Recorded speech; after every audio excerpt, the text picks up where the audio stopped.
Good morning, students. Today we are starting another unit, that is rotational motion. So before starting the basic concept of rotational motion, let we understand some basic terms. First of all, particle.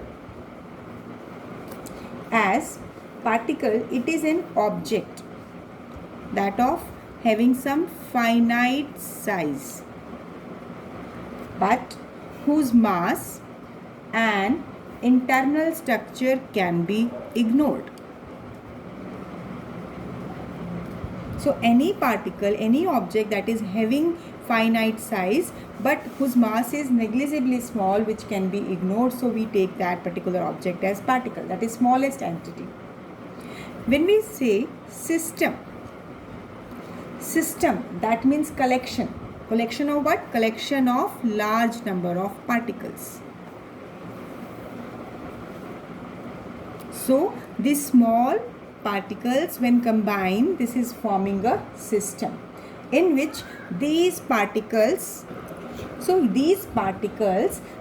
interact with each other.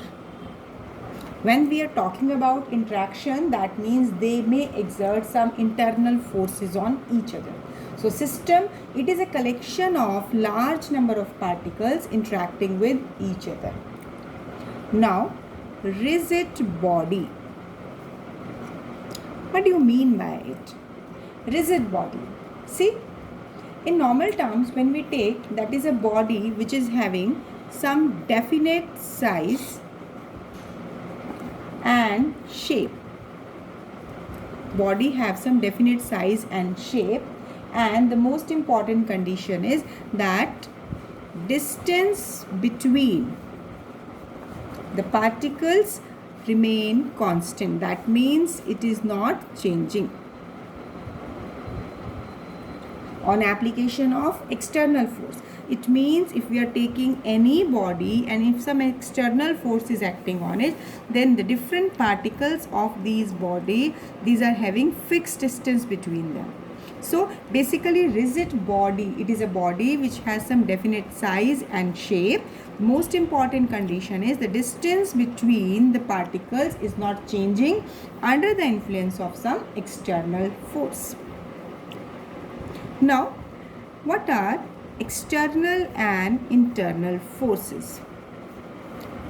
See, when the particles are interacting, so as we have discussed, that is within a system, there are large number of interacting particles.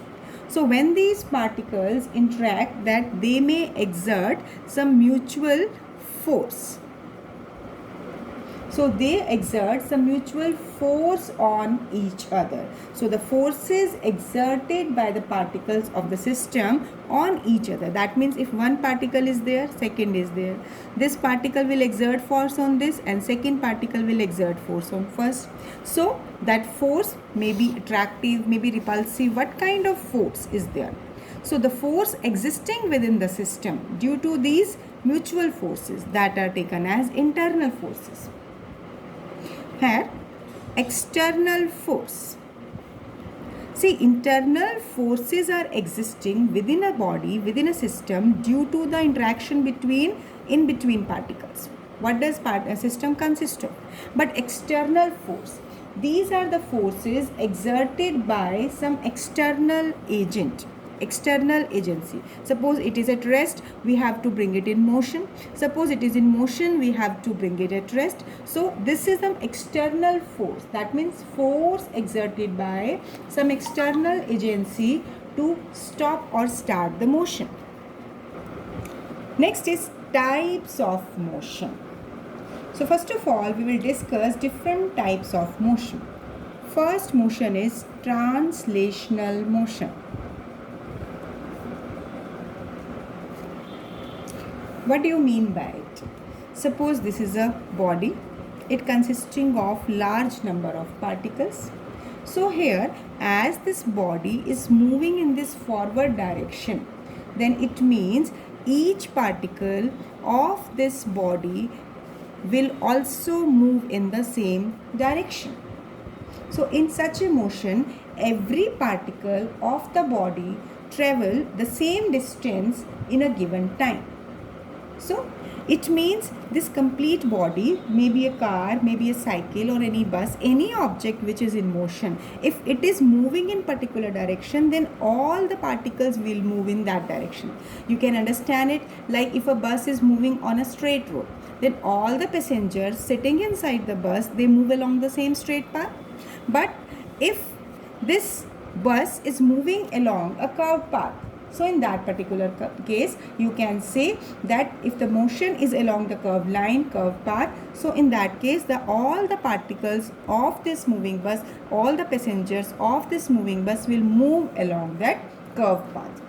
So if the path of the particle is straight, that means if they are moving along parallel straight lines, so such motion is called rectilinear motion. यानी जब कोई body move कर रही है तो उसके सभी particles parallel distance करेंगे, यानी स्ट्रेट लाइन में मूव करेंगे. जबकि if the path of the particles are curved line, suppose it is moving, suppose the entire body, this is moving along this curved path, so all of its particles will move along this curved path. So hence the motion is said to be curvilinear. So basically translational motion की जब हम बात करते हैं तो every particle of the body travel the same linear distance. It means whatever be the path the particles are following, they will follow the same path. If the path is straight, so it is known as rectilinear motion. If path is curve, that is motion is known as curvilinear motion. So this is about translational motion. Next is rotational motion. In rotational motion, all the particles of the body move along circular path. Suppose I am taking that this body is moving along this, any regular or irregular shaped body is moving along this path. Suppose this particle is there, as the body move in this circular direction, so this particle will move along this circular path. If the particle is at this point, this will also move along this circular path. So in this way you can say that in the motion, if all the particles of the body move along circular path, then the motion is taken as rotational motion. So translational motion में basically सभी particles same linear distance travel करते हैं और rotational motion में सभी individual particles circular motion travel करते हैं. अब क्या pure translational motion या pure rotational motion की बात कर सकते हैं? No. We can say that usually आप कभी भी देखते हैं कि like the vehicles are moving, so in that particular case you can see, suppose मान लो एक ट्रक है, अगर इसको आगे रोड पे मूव करना है तो क्या टायर्स लगाए जाते हैं. अब ये टायर्स रोटेट करते हैं, we are not exactly sliding, तो यहाँ पर रोटेशन भी है, रोटेशन की वजह से ये बॉडी आगे स्लाइड कर रही है इसके ऊपर. इसका मतलब हम कह सकते हैं we can have planar motion. Planar motion, it is a combination of translatory and rotatory motion, rotational motion. So basically in most of the case we will discuss when there is a combination of translational and rotational motion, because when the body is moving, it is having rotational motion, then it is covering some linear distance also. Like you can take suppose suppose a ball is there, it is sliding down. So when it is sliding down, तो basically होगा क्या कि ये ball role करेगा. अब role करते करते ये अपनी पोजीशन चेंज करके ये नीचे भी आ रहा है. इसका मतलब सारे पार्टिकल्स लीनियर डिस्टेंस भी ट्रेवल कर रहे हैं और इसके रोटेशन होने की वजह से all the particles are moving along circular path. So it is a combination of translational and rotational motion. Hence it is taken as planar motion. Now next we are starting very important concept of center of mass. सबसे पहले center of mass को जब represent करते हैं, this is C.m. अब whenever you write the unit centimeter, so you write it like this, cm. लेकिन अगर आप सी एम के बीच में डॉट लगाते हैं तो then it will become centre of mass. So don't get confuse with writing these two. Centimetre is a unit and centre of mass is a term, right. Now what is a concept of centre of mass? सबसे पहले centre of मास जो ये term indicate कर रहा है, इसका मतलब मास को रिप्रेजेंट करने वाला कोई सेंट्रल पॉइंट है. although it is a fictitious point. We will discuss it that it is a central point of different regular or irregular shaped bodies. But actually we cannot say that it is existing in real sense. We are assuming this at a point. So center of mass है क्या? Center of mass of a body or a system of body or a system of particle. It is a point at which we assume at which entire mass of body or system is supposed to be concentrated. Very important point here we are giving. देखिए हम ये point में ही कह रहे हैं कि एक ऐसा पॉइंट है या तो किसी एक बॉडी के बीच में या फिर एक सिस्टम जिसमें बहुत सारे पार्टिकल्स हों, बहुत सारे बॉडीज़ हों, तो हम ऐसा एज्यूम करते हैं it is a point where entire mass of a body is suppose to be concentrated. Suppose to be concentrated यानी ऐसा एज्यूम किया जाता है. इट इज़ नॉट रिक्वायर्ड कि वहाँ 100% मास प्रेजेंट भी हो. So it is a point where entire mass of a body is supposed to be concentrated. Basically अगर हम इसको कहें जनरल पॉइंट में कि जो हमारे पास रेगुलर शेप बॉडीज़ हैं, मान लो अगर हम ये रेक्टेंगल की बात करते हैं, तो उस केस में इसका सेंटर ज्योमेट्रिकल सेंटर होगा जो डायगोनल को इंटरसेक्ट करने से मिलेगा और इस बॉडी के ऊपर, इस रेगुलर शेप बॉडी के ऊपर जो ये पॉइंट एग्जिस्ट करेगा वो कॉन्साइड करेंगे. It means centre of geometrical centre of regular size body coincide with the center of mass. So I will complete this statement that center of mass is a point where entire mass of a body is supposed to be concentrated, and if all external forces acting on this system or a body were to be applied at center of mass. यानी हम ये कहें कि अगर इस body में बहुत सारे पार्टिकल्स हैं तो उन सब के ऊपर हम सिस्टम के ऊपर अलग अलग फोर्सेस लगा दें या हम उसके सेंटर ऑफ मास पर फोर्स लगा दें. यानी इस लाइन का मीनिंग समझना ज़रूरी है कि if all the external forces acting on a body और a system of body, system of particle, यानी हम हर इंडिविजुअल पार्टिकल पर जब फोर्स लगाएं उनका टोटल इफेक्ट देखें या फिर सेंटर ऑफ मास पर जो उसका इफेक्ट देखें वो सेम होगा. इसका क्या सेम इफेक्ट होगा? That the state of rest और motion of the body remain unaffected. It means अब अगर हम इसको कंबाइन फॉर्म में लें तो it is a point at which entire mass of a system is supposed to be concentrated, and if all the external forces acting on this system of particles, system of body were to be applied at the center of mass, so the state of rest or motion of the body remain unaffected.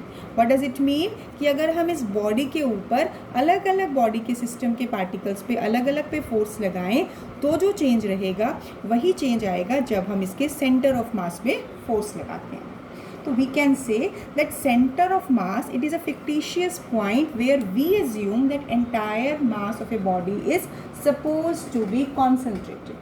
Now, for regular shaped bodies, center of mass coincide with the geometrical center. So I have explained that if you have taken square lamina, square object, then intersection of diagonal, it will give you the geometrical center. So center of mass will lie here. Similarly, if you take a disc you are taking, then center will lie at the geometrical center. So center of mass will also lie at this point. A bangle you can take, any other object, a triangular lamina, a rectangular lamina, any regular shaped bodies whose center of mass will always lie at its geometrical center. But now one question is there. हमने अभी कहा है कि it is a point जहाँ पर हम assume कर रहे हैं कि पूरी सिस्टम का मास एक पॉइंट पर कॉन्सेंट्रेटेड हो. तो क्या रियली में क्या एक्चुअली उस पॉइंट पर मास होता है या कोई एक्सेप्शनल्स भी होते हैं? देखिए रिंग का केस, अगर हम एक रिंग लेते हैं, रिंग बैंगल सोच सकते हैं दिमाग में, रिंग सोच सकते हैं, तो उसमें क्या होता है, रिंग पे बैंगल में मैटर सिर्फ बाउंड्री पे हुआ, उसकी पेरिफ्री पे हुआ, ये वाले रीजन में तो कोई भी मास नहीं है। जैसे आप डिस्क लेते हैं, डिस्क में क्या होता है, अगर मैंने डिस्क लिया तो डिस्क के केस में यहाँ पूरे पे डिस्क का मैटर होता है, यानी वो मटेरियल है, तो यहाँ पर इसका मटेरियल प्रेजेंट है, तब हम कह रहे हैं कि मास प्रेजेंट है। लेकिन आपने रिंग ले लिया तो रिंग में यहाँ तो होलो स्पेस है, तो क्या इस पॉइंट पर मास एग्जिस्ट नहीं कर पा रहा है? मास एग्जिस्ट कहाँ कर रहा है? सिर्फ पेरिफ्री पे। तो इस केस में भी सेंटर ऑफ मास यहीं लाई करेगा। Yes, in reality here there may be no mass at centre of mass of the body, यानी ऐसे भी ऑब्जेक्ट्स हो सकते हैं जिसका एक्चुअली सेंट्रल पॉइंट पर मास लाई नहीं करता है और फिर भी वहाँ सेंटर ऑफ मास एग्जिस्ट करता है, like ring, bangle, any circular loop. So it means it is not necessary that the matter should be present at the center point. Now, suppose we are taking a system consisting of two particles, let both having same mass or maybe having different masses. So, where center of mass will lie, whether they have same mass or masses are different. So, we can say it may lie at the center or it may be towards A or maybe towards B. So how can we get exact information? For getting that information, first of all we will learn here the expression for center of mass of two particle system. I am giving its result directly from the figure. No need to do derivation. Let's see how. Now, expression for center of mass for two particle system. Let me take, we have two particles. Let this is A and this is B, and these particles having this is position vector. I am just drawing it again क्योंकि ये point आपका origin से होना चाहिए. It must be clearly drawn like this. So this is point A and this is point B. Why I have drawn this point? Let I have taken one point A, distant R1 from origin. तो इसका position vector हमने represent कर दिया O to A. So because position vector are always started from the origin. Now, second here, let this is another mass situated at point B and its position vector with respect to origin is R2. So actually two particles, two masses are situated at A and B. Now we have to study where center of mass lie.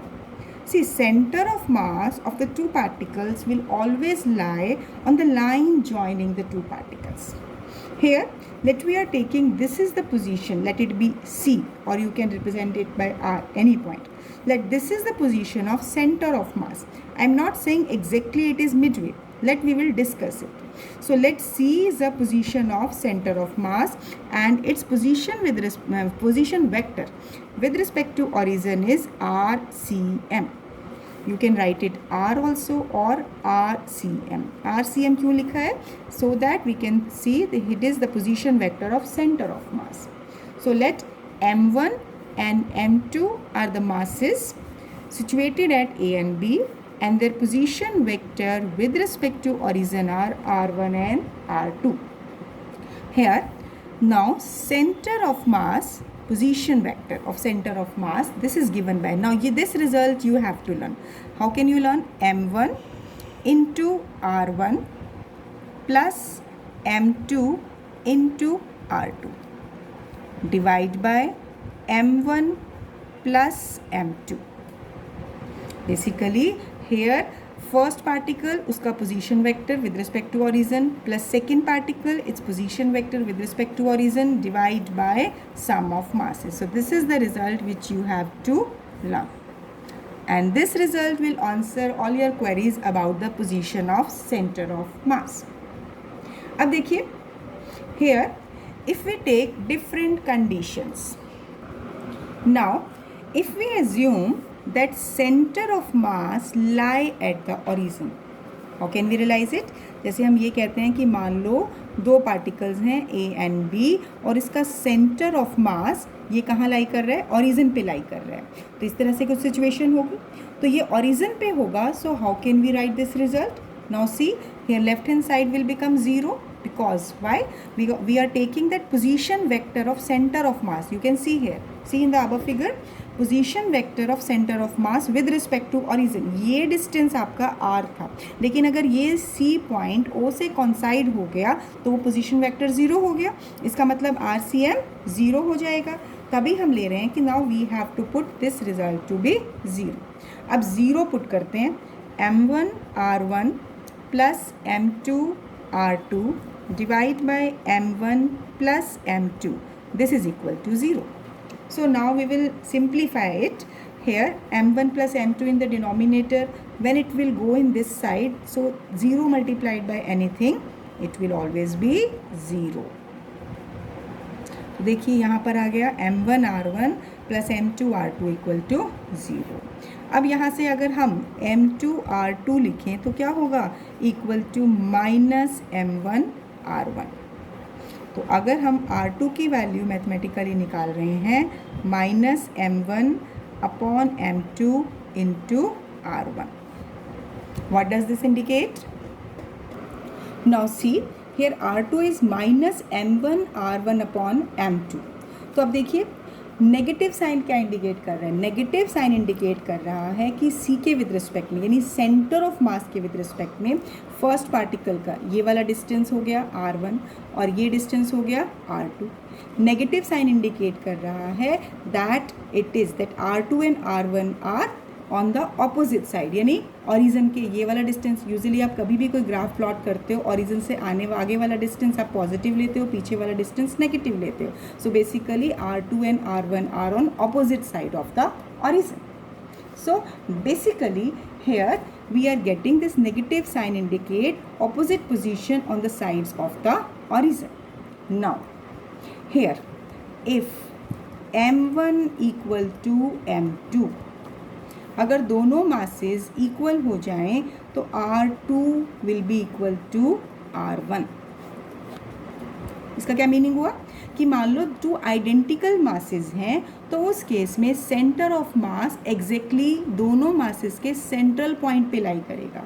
इसका मतलब r1 और r2 का magnitude equal होगा, लेकिन दोनों origin के opposite side में है। So you can answer one conceptual problem if a system consists of two identical particles where its center of mass lie. Center of mass will lie exactly at the midpoint of the line joining the two identical masses. I am repeating, if two identical masses are there, then center of mass will always lie at exactly at the midpoint of the line joining the two identical masses. But if masses are different, if we are taking m2 is greater than m1, mathematically देखिए अगर यहाँ m2 m1 से greater हो जाए, simple maths का result है, अगर denominator बढ़ जाएगा तो यहाँ r2 क्या हो जाएगा? लेस हो जाएगा, ये रिड्यूस हो जाएगा। r is inversely proportional to mass, more will be the mass, r will be less. इसका मतलब क्या हुआ कि अगर दो पार्टिकल्स जो हम ले रहे हैं जिसमें से m2 हैवियर है तो ओरिजिन कहाँ लाई करेगा? ये ओरिजिन नहीं, ओरिजिन तो हम सेंटर ऑफ मास को ट्रीट कर रहे हैं। Basically position of centre of मास कहाँ होगी कि सेंटर ऑफ मास अब एग्जैक्ट मिड में नहीं होगी, कहाँ लाई करेगी? ये लाई करेगी टुवर्ड्स हैवियर मास। क्यों?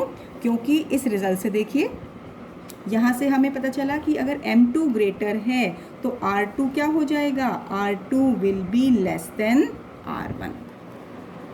यहाँ से देख सकते हो m2 बढ़ जाएगा तो r2 की वैल्यू लेस हो जाएगी। r2 लेस किससे हो जाएगा? r1 से। यानी r2 का एक्चुअली हम कहेंगे मैग्नीट्यूड, बेसिकली हम मैग्नीट्यूड की बात करेंगे। नेगेटिव साइन डायरेक्शन तो हमें बता ही रहा है कि एक मेजरमेंट उसके राइट में है ऑरिजिन के, एक मेजरमेंट लेफ्ट में है। तो इसका मतलब if we are saying that one of the mass is heavier than where centre of mass lie, it will lie always close to heavier mass. ये आपको 1 मार्क के कॉन्सेप्चुअल प्रॉब्लम्स में मिलता है that centre of mass lie close to heavier mass. Now, as we know, the formula for position vector of center of mass, this is m1 r1 plus m2 r2 upon m1 plus m2. If we are taking masses are identical, then we will take masses, let it be m each. So what you will get, this will be like mean of position vector. That means it will exactly lie midway, यानी r1 और r2 के ऊपर depend करती है, यानी exactly centre पे हो जाएगी when we have two identical masses. ये पोजीशन वेक्टर का कॉन्सेप्ट आ रहा है, यानी हम किसी प्लेन के लिए बात कर रहे हैं, xy plane, yz plane, zx plane. But अगर हम इसे कोऑर्डिनेट्स की फॉर्म में निकालना है, हमें xy कोऑर्डिनेट्स की फॉर्म में निकालना है, तो अगर हम ये कहते हैं इफ़ x1 y1, जैसे अगर r1 पोजीशन वेक्टर है तो अगर हम इसको लिखते हैं तो क्या होता है x1 i plus y1 j, यानी कोऑर्डिनेट्स क्या हो गए x1 and y1. Similarly r2 position vector के कोऑर्डिनेट्स क्या हो जाएंगे x2 y2. So if these are the coordinates of location of two particle, कैसे कह सकते हैं हम ये, मान लो हमने ये पोजीशन ली थी, ये हमारा था r1 और ये हमने जो पोजीशन ली थी ये r2. अब अगर हम इस A पॉइंट को देखते हैं और यहाँ हम एक परपेंडिकुलर ड्रॉ कर रहे हैं, तो ये x1 कोऑर्डिनेट और ये क्या हो गया, यानी ये डिस्टेंस कितना हो गया y1, यानी इसके कोऑर्डिनेट कैसे हो गए, पहले हम x वैल्यू लिखते हैं x1, y1, तो A पॉइंट के कोऑर्डिनेट्स हो गए x1 y1. Similarly B point के जब हम कोऑर्डिनेट्स लेंगे तो यहाँ पर ये हॉरिजॉन्टल डिस्टेंस x2 और उसी के कोरस्पॉन्डिंग ये वर्टिकल डिस्टेंस ये हो जाएगा y2. तो इस तरीके से हम किसी भी पॉइंट की पोजीशन को लोकेट कर सकते हैं इन टर्म्स ऑफ कोऑर्डिनेट्स. अब हम बेसिक कॉन्सेप्ट क्या डिस्कस कर रहे हैं यहाँ पर, that if we want to find x coordinate and y coordinate, यानी अगर हम ये कहते हैं कि पोजीशन वेक्टर हमने सेंटर ऑफ मास का निकाला है, अब हम इसे x कोऑर्डिनेट का सेंटर ऑफ मास का पोजीशन वेक्टर निकालें या y कोऑर्डिनेट का निकालें, तो इस इक्वेशन को हम कैसे मॉडिफाई करते हैं, तब हम यहाँ पर पोजीशन वेक्टर ना रख के x की जगह सारे x कोऑर्डिनेट्स और y की जगह सारे y कोऑर्डिनेट, जैसे कि x centre of mass, it will be m1 x1 plus m2 x2 divide by m1 plus m2. Vector sign यहाँ नहीं होगा because these are the coordinates. Similarly y coordinate will be given by m1 y1 plus m2 y2 upon m1 plus m2. यहाँ तो हम बात कर रहे हैं एक्स वाई कोऑर्डिनेट, यानी जो आपका एक्चुअली हमने जो फिगर में शो किया कि दो पार्टिकल्स ए एंड बी है और अगर सेंटर ऑफ मास कहीं लाई करता है तो इसके एक्स और वाई कोऑर्डिनेट क्या हो गए, x c m y c m. ये एक प्लेन में है सिस्टम. मान लो अगर कोई पार्टिकल स्पेस में हो तो उसके कोरस्पॉन्डिंग भी हमारे पास सेंटर ऑफ मास अगर लाई करेगा तो उसमें उसका z कोऑर्डिनेट भी होगा. तो अगर z कोऑर्डिनेट होगा तो उसको हम कैसे रिप्रेजेंट करेंगे, that z centre of mass will be m1 z1 plus m2 z2 upon m1 plus m2.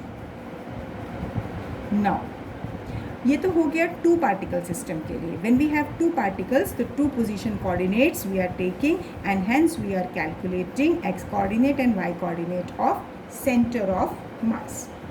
But for n particle system,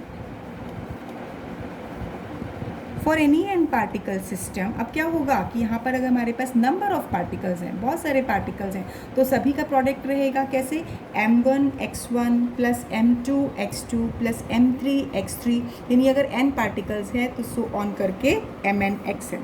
कैसे, देखिए एक मैं आपको लिख कर दिखाती हूँ, m1 x1 plus m2 x2 m3 x3 up to mn xn